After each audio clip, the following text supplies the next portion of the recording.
സഹോദരങ്ങളെ, അള്ളാഹുവിന്റെ മലക്കുകൾ ദുആ ചെയ്യുന്ന ഒന്നാമത്തെ ഭാഗ്യവാനാരാ?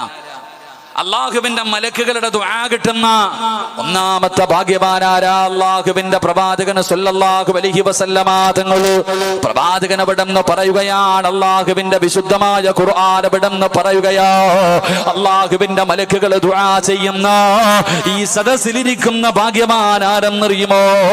അള്ളാഹുവിന്റെ പ്രവാചകൻ അവിടെന്ന് പറഞ്ഞു, സ്വഹാബാ, ജീവിതത്തിൽ എന്തെങ്കിലും തെറ്റു ചെയ്തു പോയി, നമ്മളൊക്കെ മനുഷ്യന്മാരാണല്ലോ, നമ്മളാരും മലക്കുകളല്ല, നമ്മൾ പാപം ചെയ്യുന്നവരാണ്, ജീവിതത്തിൽ പിഴവ് പറ്റാത്ത ഒരു മനുഷ്യനുമില്ലല്ലോ.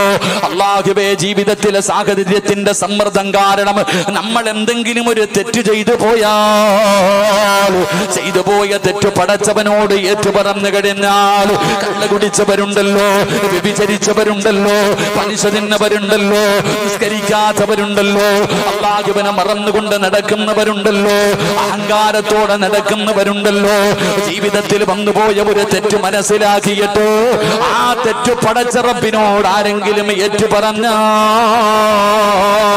അവൻ അല്ലാഹുവിന്റെ മലക്കുകൾ അവിടുന്ന് ദുആ ചെയ്യുമെന്ന് ആദരവായ പ്രവാചകൻ നബി മുഹമ്മദ് മുസ്തഫ സല്ലല്ലാഹു അലൈഹി വസല്ലമ തങ്ങൾ പറയുകയാണ്.